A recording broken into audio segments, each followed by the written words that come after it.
medical students that are observing us today, so I'm going to use a little bit of medical ease as we talk, so I hope that doesn't bother you. And I'm just going to review for them what your vital signs were. Okay.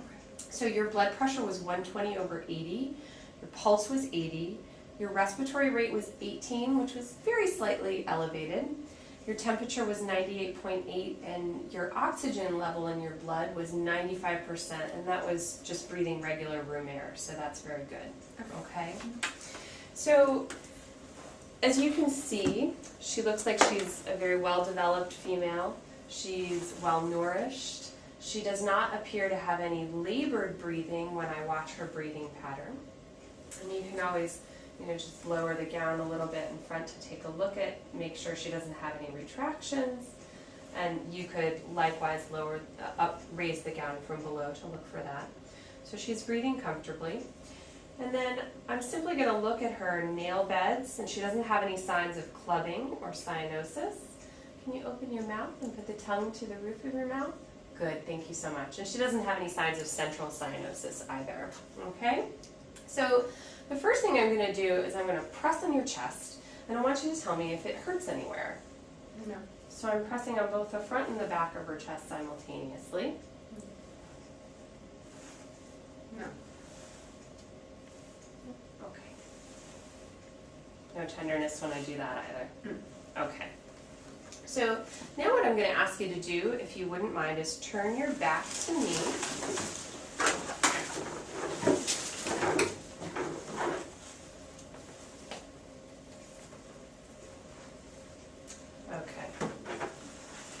Now, the first thing I'm going to do is I'm going to have you take a deep breath in.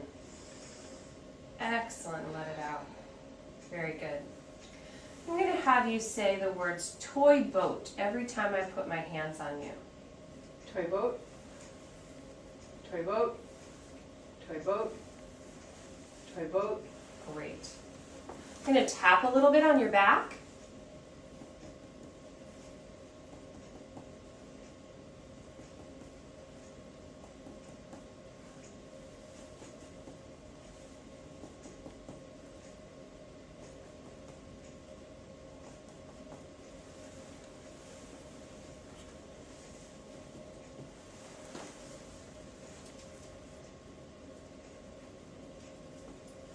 Okay. Now what I noticed when I was doing that is that she was ever so slightly hyperresonant to percussion, and that is a common finding in patients who are hyperinflated with asthma. And I also noticed when I did her tactile fremitus that her vibrations were slightly decreased, and we see that when people are hyperinflated. The next thing I'm going to do is I'm going to listen.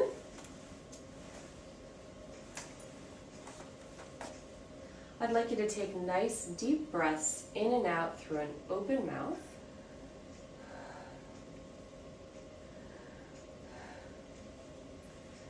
And Mrs. Zink, I'd like you to just tell me if you're feeling at all dizzy as you do that. Sometimes making you take these deep breaths, you hyperventilate a little bit, and I don't want you to get dizzy and pass out on me.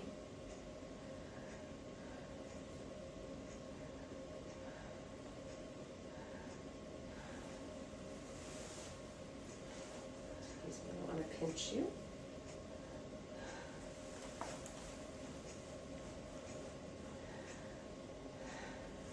Excellent. Okay, now what I'm going to do, I'm going to move around to the front. I'm going to have you lay down for me. It'll be more comfortable if I pull this out. Thank you. Okay, and I'm just going to loosen this up and pull this down a little bit in the front. Now I'm sort of going to do the same thing on the front that I did on the back. So can you please say toy boat? Toy boat. And again, those diminished vibrations and a little bit hyper-resonant to percussion.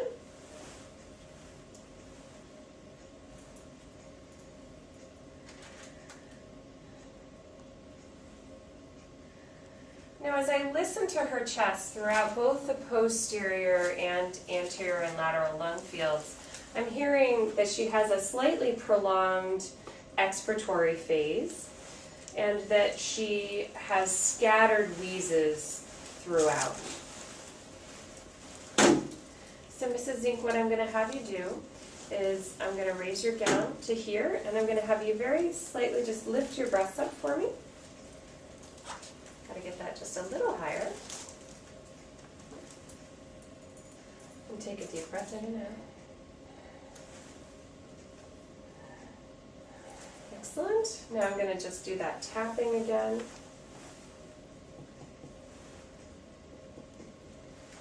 And I'd like you to say toy boat. Toy boat. Excellent. You can go ahead and bring your gown down. And we are all set. So I'm going to help you sit up here. Now, it certainly seems as though this is an asthma exacerbation. You sort of knew that coming into the office today. Right. So what I'm going to do is I'm going to start you on some prednisone. We're going to put you on that for 5 days. Okay. And then I'm going to get you restarted on that Advair inhaler as well. Okay? It's been a pleasure meeting you. Thank and you. I hope we can get you back on your feet and back enjoying those things that you like. I appreciate it. Okay.